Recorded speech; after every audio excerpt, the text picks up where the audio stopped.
para defender mi país. Y luego los colgaban. Estaba totalmente aterrorizada. Era una visión tan espantosa que acabé andando sin levantar la mirada del suelo. Hacia las 2 de la tarde, algunas unidades del Ejército Rojo alcanzaron el puente Moltke en el río Spree. A 350 metros a través del humo se divisaba el edificio del Reichstag. La infantería prosiguió su avance, pero el puente estaba repleto de alambradas y minas. Se inició un tiroteo desde los edificios de la otra orilla. Pero las tropas soviéticas siguieron adelante con un coraje temerario.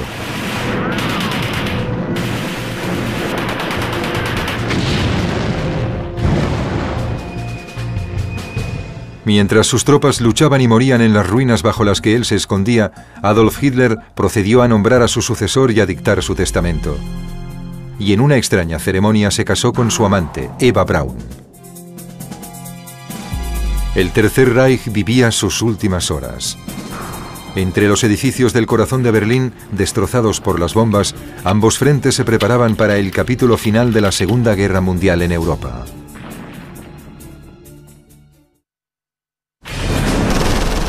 ...29 de abril de 1945... Tras 13 días de lucha despiadada, la batalla por Berlín llegó a su punto álgido. El Ejército Rojo se cernía sobre el centro de la ciudad desde todo su perímetro.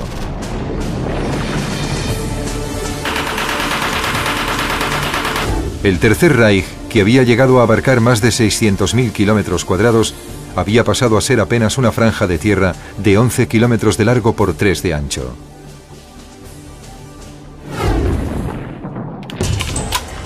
El tercer ejército de choque soviético se preparó para avanzar el último centenar de metros hasta el Reichstag, corazón simbólico de la Alemania de Hitler. Siguiendo las órdenes de Stalin, llevaban banderas rojas para ponerlas en el tejado, pero primero debían vencer a los últimos y más feroces defensores.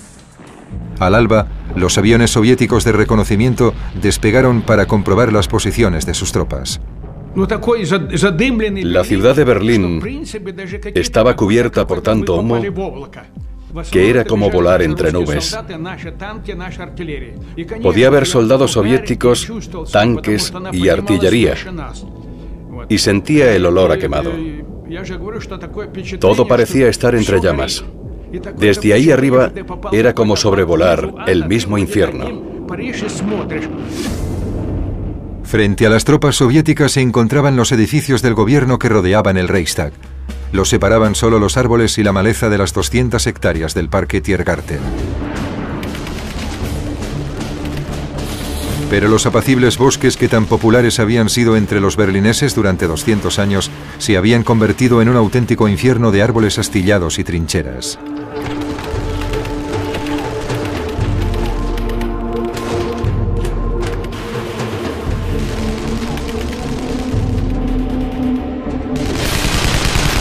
El primer obstáculo que encontraron los soviéticos fue el fortificado Ministerio del Interior. Los soldados rusos lo llamaban la casa de Himmler. Bajo un fuego espantoso, se abrieron paso por la puerta principal y se enzarzaron en una desesperada lucha cuerpo a cuerpo y sala por sala.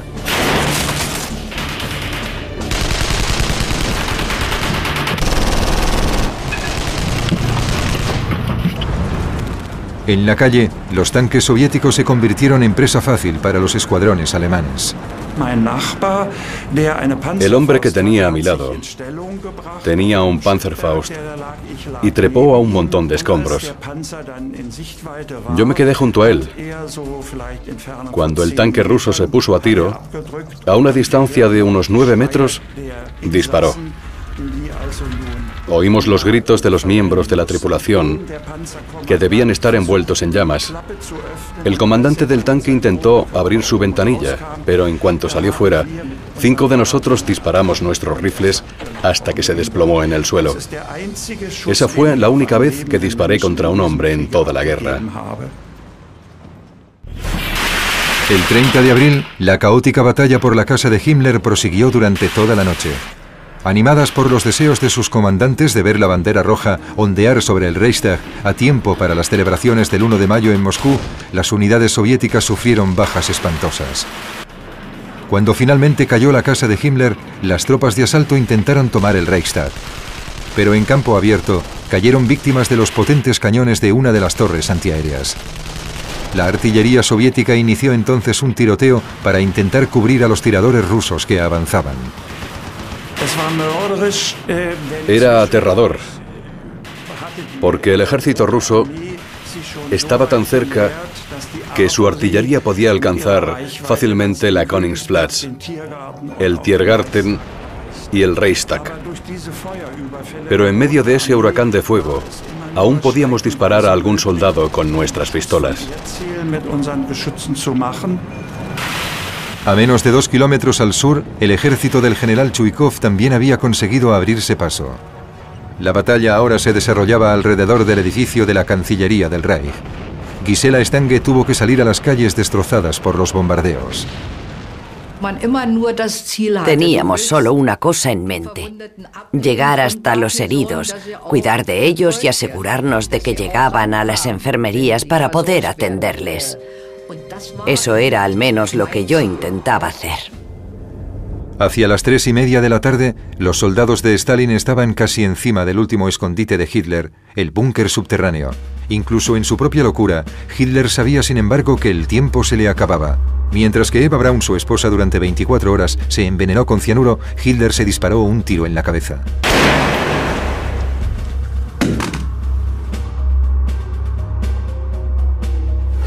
Sin saber de la muerte de su líder, la guarnición de las SS y las juventudes hitlerianas seguían luchando. A las 6 de la tarde, las patrullas soviéticas de asalto consiguieron finalmente llegar al edificio. Vi esos dos enormes pilares y luego la cúpula que estaba medio derruida, destrozada por las bombas. La batalla continuaba y desde ahí arriba podía ver los destellos de luz de las granadas que aún explotaban en el interior. Se inició una implacable lucha cuerpo a cuerpo a medida que los hombres se perseguían por las salas en llamas y llenas de humo. La batalla se acabaría decidiendo con pistolas, granadas e incluso cuchillos.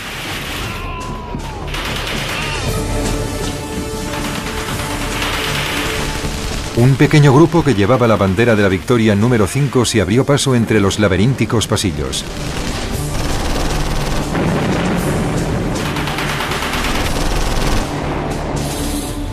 Una vez en el tejado destruido por las bombas, izaron la bandera roja.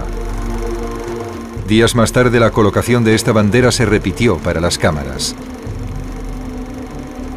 1 de mayo, la batalla proseguía. Pero la noticia de la muerte de Hitler fue como un jarro de agua fría.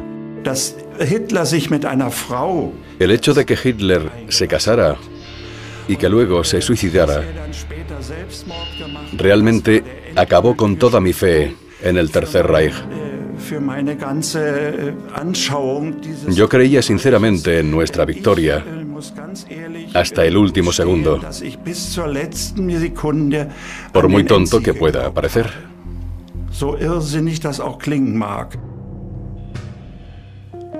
Ya sin Hitler, los oficiales alemanes más veteranos intentaron contactar con los soviéticos para negociar una amnistía. Pero se les comunicó que o se rendían incondicionalmente o el Ejército Rojo arrasaría Berlín. A las 6 de la mañana del 2 de mayo, la guarnición de Berlín finalmente se rindió. Asimismo, se ordenó a todas las fuerzas alemanas que depusieran las armas. Fue increíble. No podíamos creerlo. Disparamos al aire y, siguiendo la vieja tradición rusa, bebimos un vaso de vodka, comimos y lo celebramos. Cuando la rendición se hizo oficial el día 2 de mayo, hubo una gran conmoción en la flota aérea. Todos lo celebramos. Disparamos al aire y luego yo corrí hacia mi avión para disparar toda la munición que me quedaba. Sin embargo, después me amonestaron por haberlo hecho, porque a pesar de que creíamos que todo había acabado, aún nos quedaba alguna misión por realizar. El 8 de mayo se celebraron las ceremonias oficiales de rendición en el este y en el oeste. La Segunda Guerra Mundial en Europa había acabado. Los 1000 años del Reich de Hitler habían quedado completamente aniquilados. Para los alemanes, el mundo había llegado a su fin. Parecía imposible que, con todas las desgracias de la guerra, todo acabara así. Si nos hubieran concedido una amnistía, lo habría aceptado. Habría supuesto una derrota, pero que nos vencieran por completo no podíamos aceptarlo. Nos sentimos aplastados, en el sentido más literal de la palabra. Tras 6 años de la guerra más aterradora de toda la historia de la humanidad, Europa se hallaba en ruinas. Tras esta guerra quedaban millones y millones de fallecidos y de refugiados sin hogar. Desgraciadamente, la libertad tardaría 45 años más en ser restaurada en Europa del Este. Sin embargo, el sacrificio de tantísimas vidas no había sido en vano. Puede que la caída de Berlín fuera el comienzo de la Guerra Fría, pero eso quedó eclipsado y continuará así durante las futuras generaciones por el hecho de que el mundo libre se unió y acabó totalmente con el Estado nazi.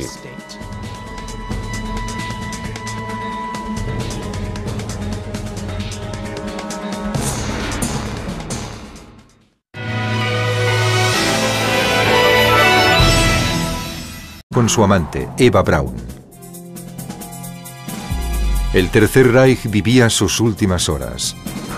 Entre los edificios del corazón de Berlín, destrozados por las bombas, ambos frentes se preparaban. Mientras sus tropas luchaban y morían en las ruinas bajo las que él se escondía, Adolf Hitler procedió a nombrar a su sucesor y a dictar su testamento. Y en una extraña ceremonia se casó. Hacia las 2 de la tarde, algunas unidades del Ejército Rojo alcanzaron el puente Moltke en el río Spree. A 350 metros a través del humo se divisaba el edificio del Reichstag. La infantería prosiguió su avance, pero el puente estaba repleto para defender mi país. Y luego los colgaban. Estaba totalmente aterrorizada. Era una visión tan espantosa que acabé andando sin levantar la mirada del suelo. Repleto de alambradas y minas, se inició un tiroteo desde los edificios de la otra orilla. Pero las tropas soviéticas siguieron adelante con un coraje temerario.